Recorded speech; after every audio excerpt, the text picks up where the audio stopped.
Mindy remembered that day well, probably because she had not slept well and something kept bothering her. It's like a dream. What dream? He pressed his cheek against her temple. Fuck you. Mindy smiled. "'Tis nasty day."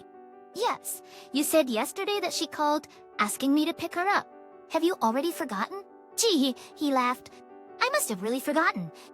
Mindy shrugged her shoulders. "Like you're forgotten or not, it happens. But I remember.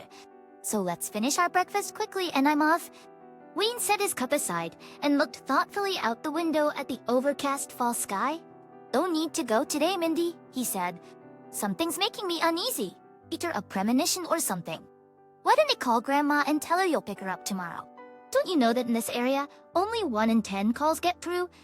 She'll be so mad if we make her wait for so long." "No, I'm driving after her today." "You shouldn't drive," Wayne urged. "Today they're predicting a snowstorm and you have to drive 300 kilometers on the highway. Are you looking for trouble?" "Wayne, we have to bring Grandma back from the summer house," Mindy objected, "and if the roads are covered, then we'll wait a couple of days until they're cleared. We can't leave Grandma alone in the village." "No, I have to go." "That's always you," grumbled the husband, and it was hard not to agree with him. Grandma was already 75, and she couldn't imagine her life without gardening. There were only 2 immutable truths in her worldview. The first was to go to the summer house as soon as the snow began to thaw under the first spring sun. The second was to stay there until the first serious frost. And since it was impossible to change her mind, every year Mindy obediently drove her grandmother to the village in early spring. Exit spieling. Until late fall, she went there once a week to bring everything she needed, to help with the beds, and just to make sure that her granny was all right. And already at the end of October, she always had a new exciting puzzle: how to persuade her grandmother to return to the city. It was an intriguing puzzle, because every time she came up with new reasons to stay in the village longer. Mrs. Nichols was a willful lady who could easily change her mind, so it was necessary to pack as soon as possible, put Grandma in the car, and rush to the city. Wayne couldn't stand his grandmother's whims, so Mindy had all the fun. "Wayne, why should I be the only one who has to take care of her, help her go back and forth in all weathers? She's your grandmother." After all, Mindy sometimes complained. "I know," Wayne sighed, "but I haven't gotten along with her since childhood. I did not know how to communicate with her curvaceous nature." "Okay, if it's children, they are supposed to. But when an adult behaves like this, I'm quickly getting mad." "Honey, but what if the forecast does not lie and really a blizzard will begin?" he asked anxiously.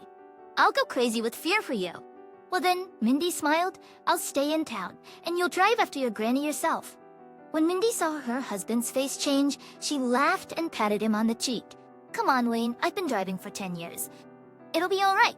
"That's easy for you to say," he muttered, but didn't stammer anymore about driving today. He waved to his wife as she drove away from the house.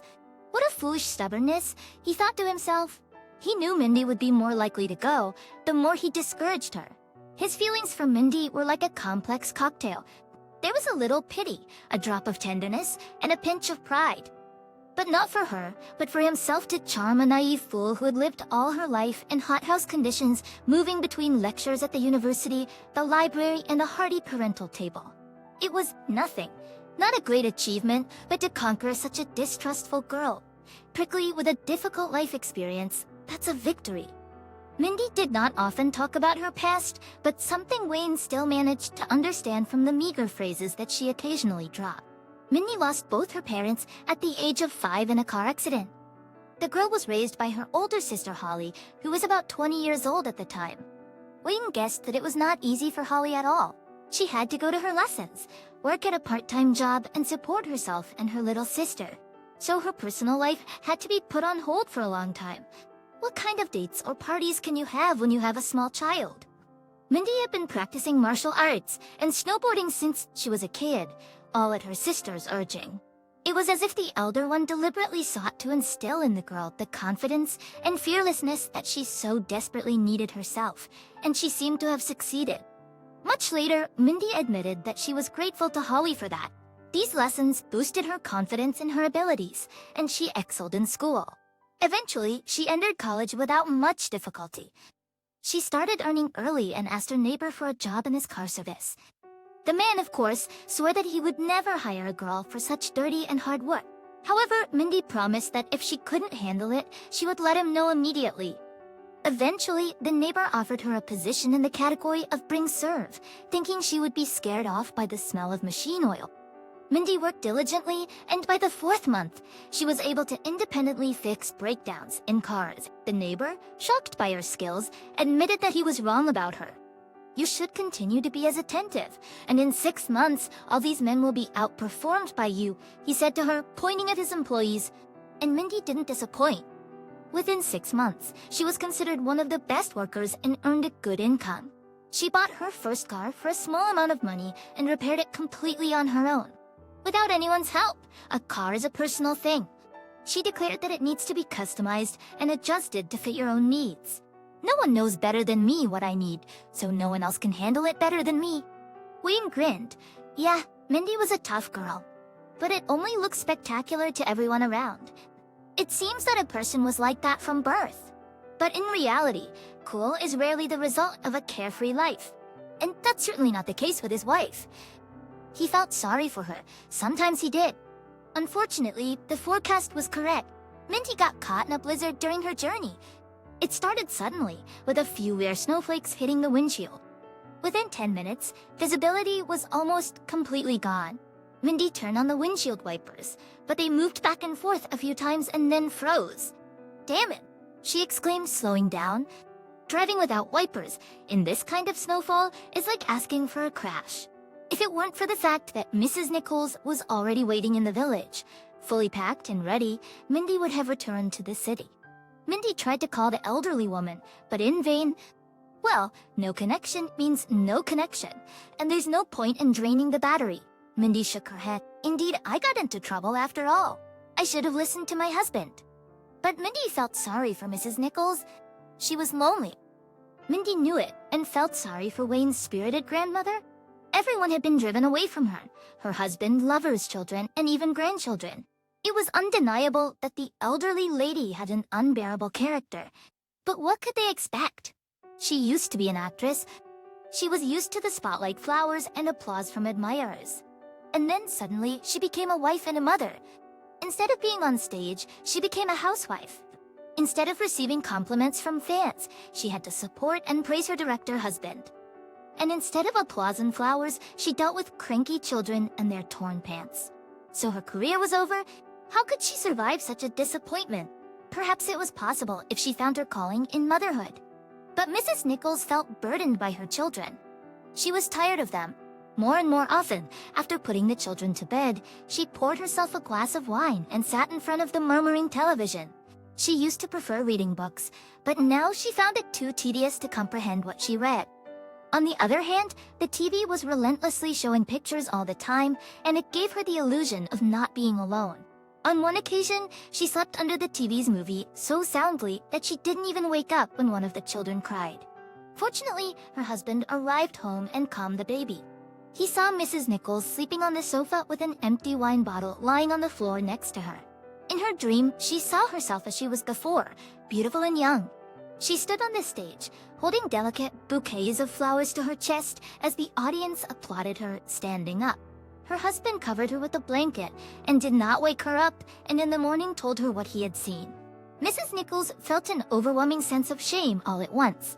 She was ashamed of the outrage that had occurred, the empty bottle, and the fact that she had become a bad mother. From that day forward, she didn't touch a drop of alcohol, but it was truly difficult to stay sober amidst the ruins of her own life.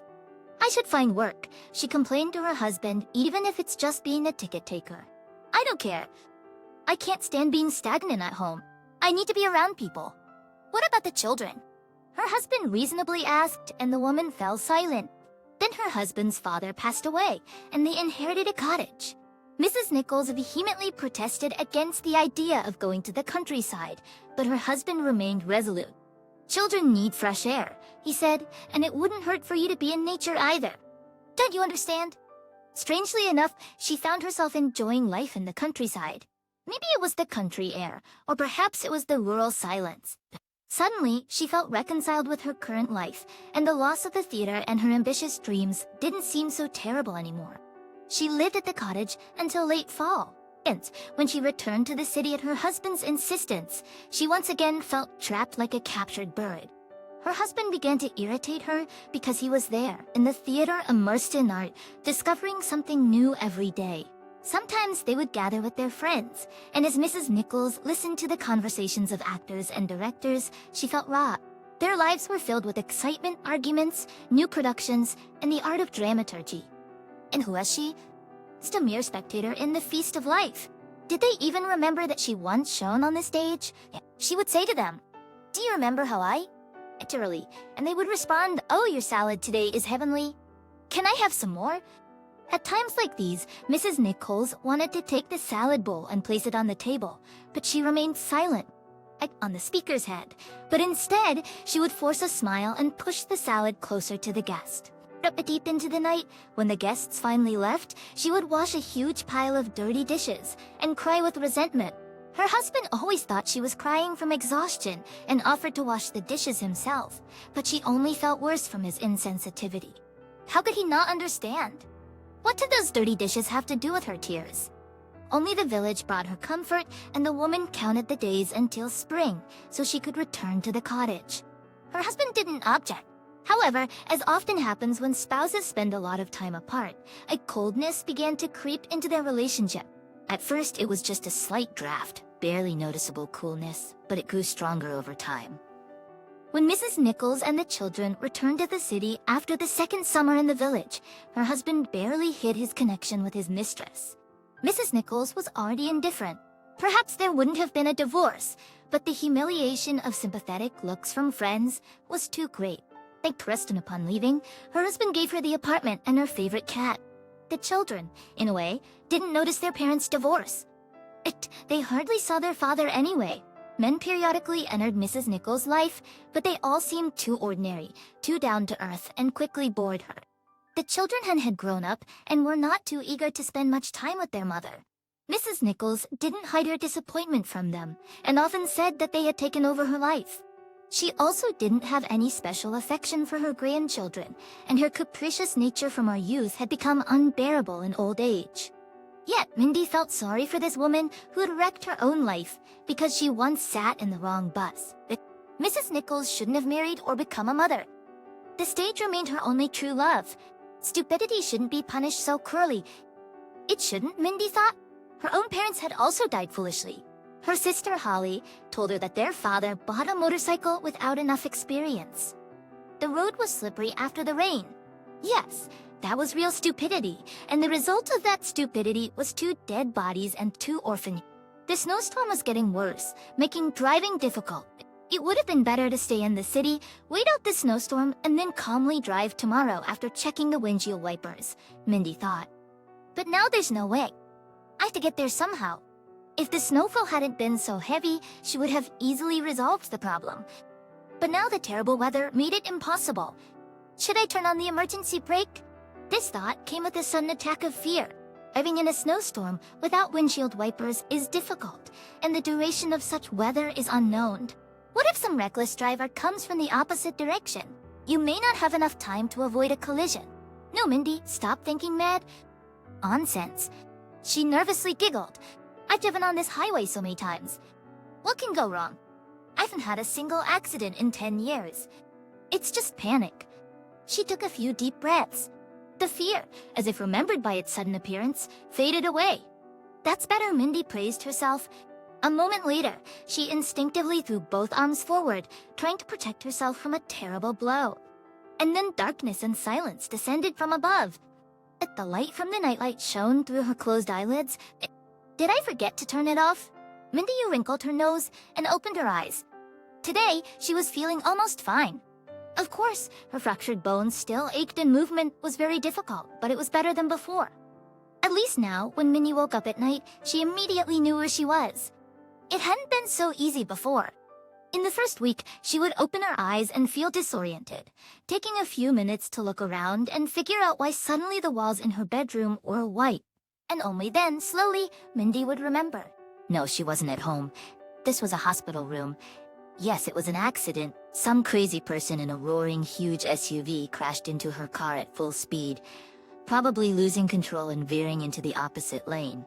Wayne said that he sobbed and swore that he would pay for Mindy's treatment, that he would take care of her as if she were his own. It was the first time this had happened to him. Then it turned out that he had just bought an SUV a week ago, and before that, he had been driving a regular car. He hadn't yet gotten used to the dimensions of his new vehicle. So why did he go out on the highway during a snowstorm? Because of his foolishness and bravery. Mindy's car, her husband told her, was completely wrecked. He was afraid that he would be left a widower with nothing to bury. And I'm still alive. This thought always gave her strength, no matter what, despite the concussions, broken ribs, broken leg, broken arm, and dislocated shoulder on her other arm. Nothing. The bones would heal. The cuts and bruises would heal. But she was alive. In the first few days, the pain from her injuries was so intense that Mindy almost constantly slept under the influence of painkillers. When the pain subsided, it was the turn of the consequences of her perfect concussion. She didn't come up with that term herself. It was her cheerful doctor. "You have a perfect concussion," he explained to her, his eyes shining with childish delight as he rubbed his hands happily, probably from admiration. Just like the textbook. His words filled with the joy of a scientist who had discovered a particularly valuable specimen in his collection, or a strange contrast to his appearance. The doctor didn't look like a scientist with a collection. He looked more like a rock musician with his long hair neatly tied back in a ponytail, a silver earring in his ear, and tattoos visible under the sleeves of his hospital uniform. Yes, he had a rugged exterior, but when he spoke, he sounded like a typical bookworm. But who says that's a bad thing? Yes, Mindy muttered wearily, her face swollen, especially her lips on the right side, and it wasn't easy to move them. I'm glad I was able to achieve perfection in something, and they say it's unattainable. But if you try hard enough, the doctor chuckled, but quickly adopted a serious expression. It's good that you can still joke. You know, when a patient loses their sense of humor, it becomes harder to treat them because it hinders their own recovery. But you're a real fighter. I can tell. Such people always get better faster. Then, due to her perfect concussion, Mindy constantly felt nauseous and dizzy. When she opened her eyes, the dizziness only intensified. As a result, Mindy spent most of the day with her eyes closed, avoiding any unnecessary movement. Her husband Wayne stayed by her bedside every evening. He kept her entertained with conversation, and when he grew tired of talking, he would play audiobooks for her. She needs something calming, advised the doctor. Let's avoid anything that evokes strong emotions. Stay away from intense literature. Takuren, meditation, and classic literature are the best choices. Not tragic dramas, Mindy chimed in.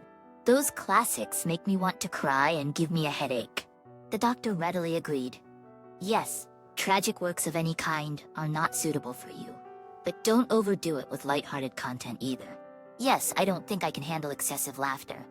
Wayne downloaded audiobooks of The Adventures of Tom Sawyer by Mark Twain, Gone with the Wind by Margaret Mitchell, and White Fang by Jack London. These were the most calming options I could find. Just relax and listen. Thank you, Wayne. I have also downloaded some meditations for you. They are for relaxation, energy, and healing. You should have downloaded a meditation for me on how to gracefully accept my inability to even go to the bathroom by myself. Mindy grumbled. This is so frustrating, but I will get back on my feet just to prove a point. She did not specify who she was angry with.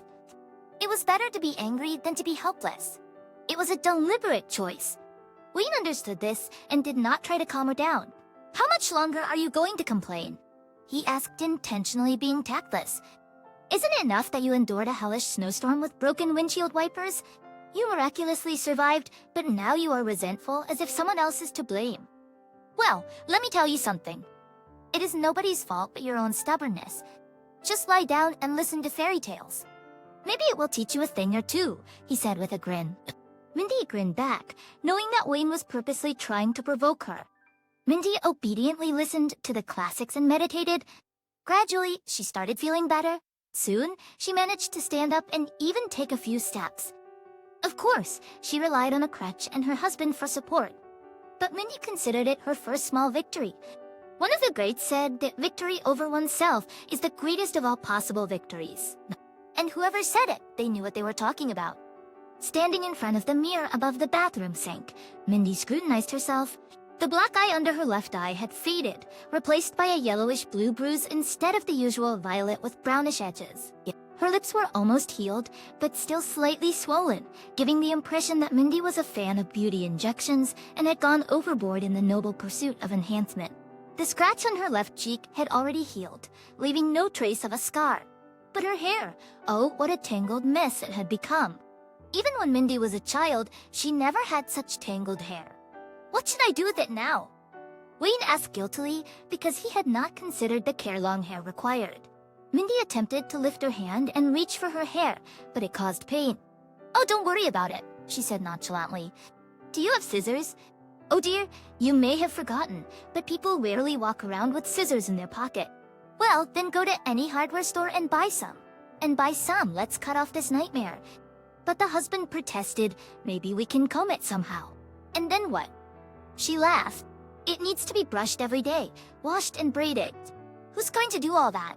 "But no buts. Go get the scissors. My hair will grow back. Besides, it's a great opportunity to try out a new look." Wayne sighed and looked at his wife. "Are you sure you won't change your mind?" he asked hopefully. "I won't change my mind. Just go." The new haircut turned out to be very creative. All the tangles were cut off at the root, but some strands were still long. After evaluating the result, she casually asked to shorten the long strands. "You can cut it short in the back," she said, "but in the front we'll leave it longer." "Well, about as long as your cheekbones." Wayne sighed and clicked the scissors ominously. "I shouldn't have agreed to this madness," he grumbled. "You're always pushing your position." "That's it. Your new haircut is ready. But if you must know, I think it's terrible." But Mindy actually liked the haircut. "Look," she said as she struggled to reach up and touch her hair. Her lips turned white from the pain, but Mindy smiled bravely. "No more tangles now, and you don't even have to worry about styling it. Isn't that great? Just fluff it up, and it's already stylish." "You think so?" my husband asked incredulously. He himself was horrified by the result. Instead of beautiful lush curls all the way to the waist, she had pathetic pieces that hardly covered her ears. Lines personered, but Mindy was happy, looking at herself and was already making further plans. Besides, she got a doctor with unusual tastes. Seeing his patient with trimmed hair, he even clapped his hands with joy. "Oh, you have a new look? Does it look good on me?" Mindy asked, twirling her head and giving him a chance to see her strange haircut from every angle. "It not only suits you, but you've been transformed into a very young, lovely girl." But to me, Wayne interjected, "It seems like she has simply disfigured herself." "Long hair is a woman's jewelry." Mindy cheerfully looked at her husband. "Hair's not ears. They will grow back. But how long will it take?" "So what? But wouldn't it be nice to try to look different? I could dye my hair blonde." Mindy kept dreaming. "It would look good on me, and I could shave my temples. I could even do a pattern on this one. I've been wanting to try that for ages. And a nose piercing." "Mindy, please don't make me upset," Wayne grinned. "Well, no, that won't suit me," giggled his wife. "It's a good idea, though." Wayne shrugged and left the room. Mindy bit her lip with offense. What kind of man is he, after all? Was it difficult to support me? Of course. I was sorry to part with my hair, too. 10 years of growth care, and now what's left? It's a shame. It was getting dark outside the window, and Minnie lay down on the bed again. She was still getting tired quickly, so she needed more rest. She found a meditation for peaceful sleep in her audio collection, turned it on, closed her eyes, and soon slept. And waking up in the middle of the night, she reached for the nightstand, where the water bottle should be, but didn't find it. With theories, Wayne had forgotten to bring it. The mug, as luck would have it, was also empty. Mindy sighed and reached for her crutch, as she had to go to the sink on her own. The water in the faucet was unpleasantly warm and had a strange metallic flavor. It was impossible to drink such filth. Mindy spat it into the sink and, leaning on the crutch, went to the door. The nurses at the station should have drinking water. A familiar feeling of anxiety experienced before the accident suddenly clenched her heart. She was very thirsty, and Mindy, trying not to make much noise, went to the nurses' station. She was lucky. Voices could be heard there. At least she wouldn't have to wake the exhausted nurses up. They had a tough job. But as she approached the nurses' station, relief melted away, replaced by bewilderment. No, maybe she was imagining things. But now, when she only had to turn the corner, she clearly heard Wayne's voice and another female voice coming from the corner. Mindy stopped and listened. No, her hearing had definitely not failed her. It was indeed her husband's voice, and he was saying some very strange things. "I've done everything in my power. What more do you want from me?" A fierce female voice whispered, "I'm the one who wants something. You're a complete idiot." Yes, but the result was not so good. She's alive and on the mend. You could have tried harder. Couldn't you have broken the goddamn brakes on her damn car? You just broke the windshield wipers. So what a hero. Jim, look at him. Keep your voice down. Wayne raised his voice. Why are you yelling at the whole hospital? I didn't break the brakes because, oh, you don't know anything about it? Any expert will confirm that the brakes were broken and that they didn't break on their own, but someone helped and the wipers were a perfect idea. I've thought of everything. Aztecs asked. The woman snorted contemptuously. It's so cool. There are no words for it. You could also scratch the bumper with the keys. It's about the same in terms of effectiveness. I specifically lied to her that my grandmother had called to pick her up. Mindy is just a lucky girl. An 80-level planner, that's what you are. What are we supposed to do now? What about our dreams of getting rid of your wife? What about our inheritance? You promised me you'd take me to islands, to the Maldives. You promised me a house by the sea. Have you forgotten? I remember, Wayne confirmed glumly. Now forget it, just like I'll forget you. Betsy, stop it, pleaded Wayne in a whisper. Mindy breathed in intermittently. Is that the same nurse, Betsy, who's always fussing, giggling, and preventing the doctors from doing their rounds properly? Yeah, that's her. And Minnie remembered that. Seeing her for the first time, she heartily sympathized with those who had to work with her constantly. During this time, Mindy managed to get acquainted with all the nurses in the department. Betsy bored everyone. How many times, examining Mindy, the doctors on duty sent the restless nurse for some document or to find out something. And as soon as she left the room, they sighed in relief and rolled their eyes. Smex Taicherin, oh Betsy, thought Mindy, there is so much energy in you. Jomichi managed to annoy everyone at work, get into my family, and dream of a house by the sea. Such potential, such restlessness. Mindy was shaking from rage. She barely kept from showing up in front of this sweet couple and smacking them with a crutch. Nevertheless, she pulled her phone out of her pocket, turned on the recorder, and continued to listen cold-blooded. Betsy. Wayne's muffled voice came again, and Mindy forced herself to stand still. This lousy story. She was going to find out to the end. Betsy, we don't need to forget anything, Wayne spoke hastily. She'll have the Maldives and a house by the sea. We'll have everything. Only for that, you must help. Which, I wonder with what? Well, don't be modest. Wayne clearly smiled as he said these words. And you're a smart girl and a professional nurse, too. Jules, and Mindy is in the same hospital where you were. Don't you get it? No! Staring for Tio. What are you implying? Don't be stupid, Betsy. Think of something to get her to hell or paradise. I don't care. You've got all the facilities and access to all the medicines. In fact, think of something. What? Betsy was surprised and forgot that she had to speak very quietly. Do you want me to kill her? Be quieter, please. No, next to you. Is Maltrix steer you? Are you out of your mind? Are you? Are you even thinking straight? How else do you expect me to get Mindy's inheritance? Hissed Wayne. Only if she dies, and I'm left a miserable widower. You know that the most important thing is to get rid of her, and the sooner we do it. Well, think about it. It's a very simple thing to inject her with something, and then you can always claim it was an allergy that the patient didn't warn you about. I am sure you can find a good way, and no one would suspect anything. Or did you buy your nursing degree?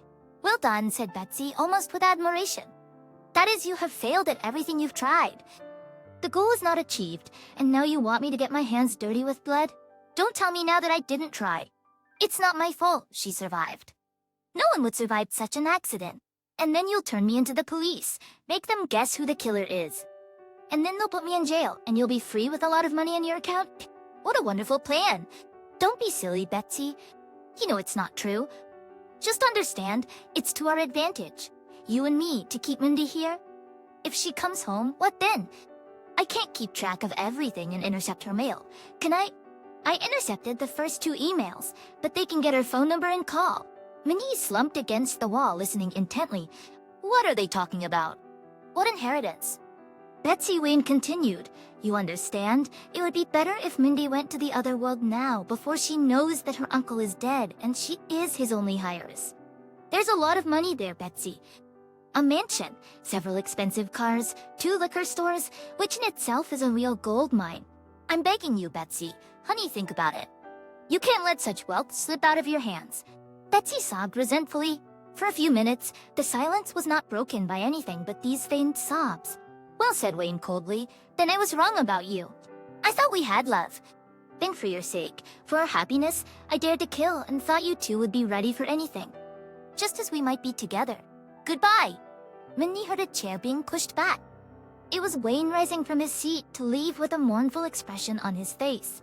Betsy did not move from her seat, probably waiting for him to change his mind, to turn around. If he now turns the corner, Mindy promised herself, "I will beat him with a crutch." She so clearly imagined this scene that she even tensed up, grabbed the crutch more comfortably, and felt all tingled with tension like a taut string. Wait, nosers. Betsy could not resist and rushed to catch up with her vacation in the Maldives and private house on...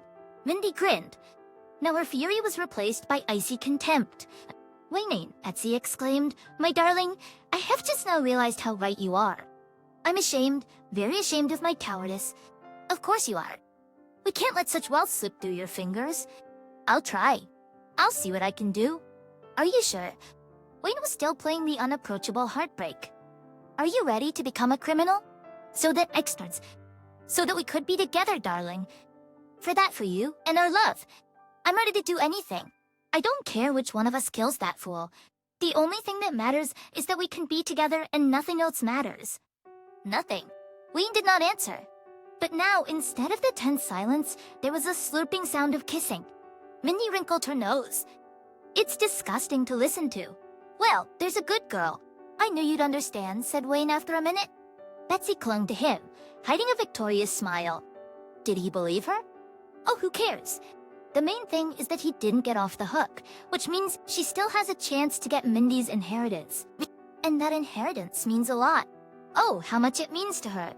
To get that kind of money means to dig herself out of poverty, to forget about her dorm, about annoying neighbors, to finally start wearing brand name clothes. And for that, she would do anything. Of course, she's not going to kill Mindy. Let Wayne do that dirty work himself, or find someone else who agrees. That would be additional insurance if Wayne suddenly refuses to share the inheritance of his untimely dead wife. She will quickly remind him about the broken wipers and about how he managed to kill Mindy at the hospital. Wayne embraced Betsy and pondered how empty she seemed, like many other women. He believed that by manipulating them, they could be easily controlled. Betsy would assist him in getting rid of Mindy, and then he would find a way to dispose of his troublesome mistress, and he would finally inherit Mindy's deceased uncle's estate. Unbeknownst to Wayne, Mindy stood just around the corner, struggling to contain her laughter. So, the inheritance. "You two plan to bury me and claim money that doesn't belong to you," she exclaimed. No longer concealing herself, Mindy headed forward, creating a loud commotion with her crutch. Betsy and Wayne, startled by her sudden appearance, quickly distanced themselves from each other. Mindy smiled triumphantly. "What a stroke of luck to stumble upon this scene," she remarked. Confused, Wayne frowned and asked, "What are you talking about? And why are you up?" "I wanted to ask for some water," Mindy replied honestly, casting a scornful glance at Betsy. "But it seems I interrupted something, didn't I?" Eyeing with relief, Wayne responded, "Oh, it's nothing.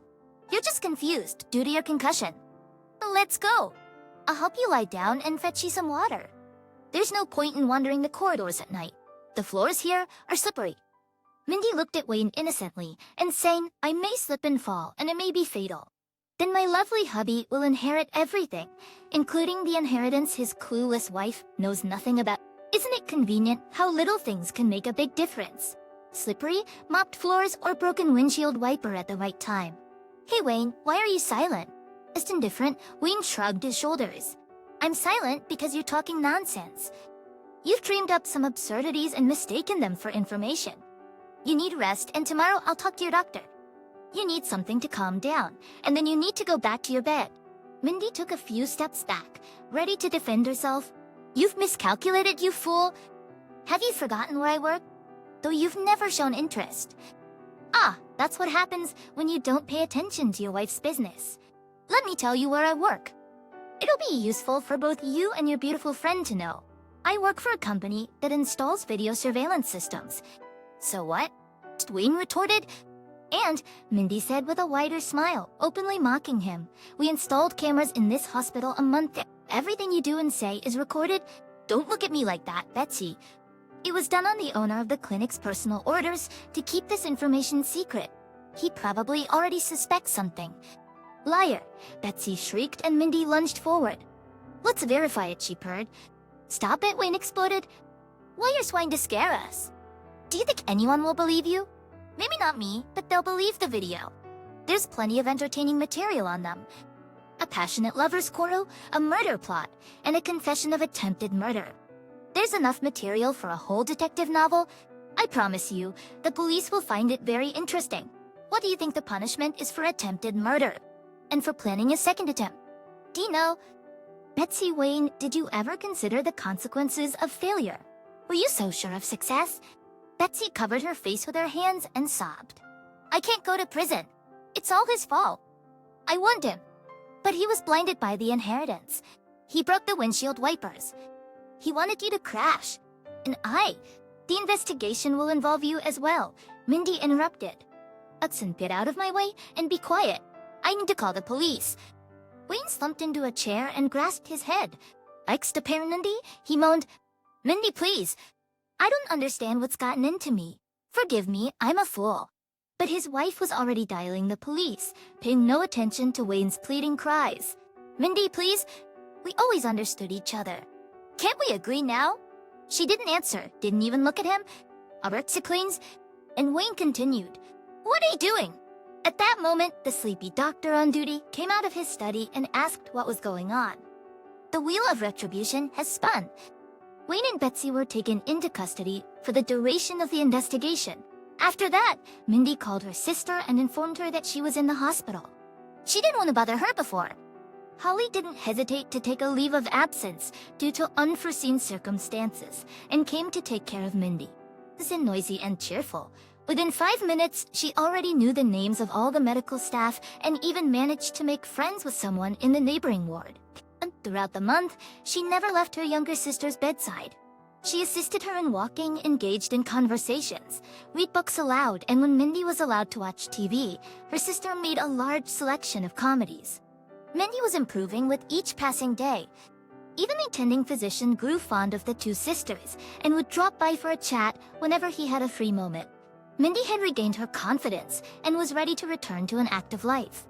She wanted to go for walks, go to work, and finally cook a proper dinner in her own kitchen and eat from her favorite plate. I told you that you're a real fighter. The doctor exclaimed as he entered the room, and I wasn't mistaken. You may not remember your condition when you arrived here, but I can't forget it. Frickson, look at you now. You've healed remarkably well and you look great. So great. Mindy squinted. Well, he quickly corrected himself. Let's rephrase it. For the first day after being discharged from the trauma ward, you look great. And considering what you've been through, how is the investigation? I could say that there wasn't even an investigation at all. They confessed to everything themselves. Mindy casually waved her hand. Amazing. The doctor scratched his thick beard. It's simply unbelievable. I'm glad that justice has been served and that the guilty will be punished. But I always thought that criminals do their best to absolve themselves of guilt. And here, do you think their conscience tormented them so much that they confessed everything at once? A conscience? Mindy sadly smiled. Doctor, you have such an unreasonably good opinion of those scoundrels. But then why? He looked so confused that Mindy couldn't resist winking at him. Sometimes, if you want to win, you should confound your opponent with confidence in your own abilities. The key is to behave as if you have the truth behind you and an army armed to the teeth, ready to give everything for you, even to the last drop of blood. So I told them that the company I work for recently installed video surveillance in the hospital, and their curious conversations were caught on camera. There are no actual cameras. It's just that they were so frightened that they confessed right away. Wow, the doctor said, surprised. So you were bluffing, like in poker. Well, yes, I bluffed, and as you can see, quite successfully. The doctor looked at Mindy in a new way, with curiosity, obvious approval, and perhaps a distinctly masculine interest. She noticed this and looked away. "You are a marvelous woman," the doctor finally said. "You were so quick to adapt, to execute a whole operation to apprehend the criminals. And it put them in a proper state of remorse and resignation as well," Mindy added.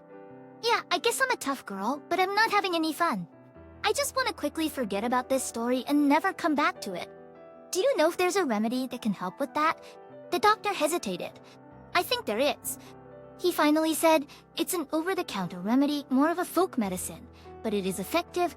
First, make sure to get at least 8 hours of healthy sleep every night and avoid staying up late. Secondly, take daily walks in the fresh air. It wouldn't be a bad thing to get a dog. It will motivate you to go outside, even when you feel lazy. And thirdly, the third is coffee with a piece of cake, especially in pleasant company. If you'd like, I'm ready to offer my candidacy." Mindy laughed and extended her hand to him. "Prince Deal." Wayne blankly waited for the trial. After confessing everything, he felt neither fear nor relief, only a dull, endless fatigue, as though someone had pressed a button and turned off his ability to feel anything. He didn't ask himself why he decided to kill his wife. No questions or answers could undo what had already been done. He didn't worry about his future because he knew that his immediate future meant prison. It was all pointless. Wayne even welcomed this peculiar dullness. It helped him get through each day. His former life seemed more and more like a dream. As he waited for the verdict, he dozed off at the dock. And when he finally heard the sentence he had been given, he yawned widely. He didn't care.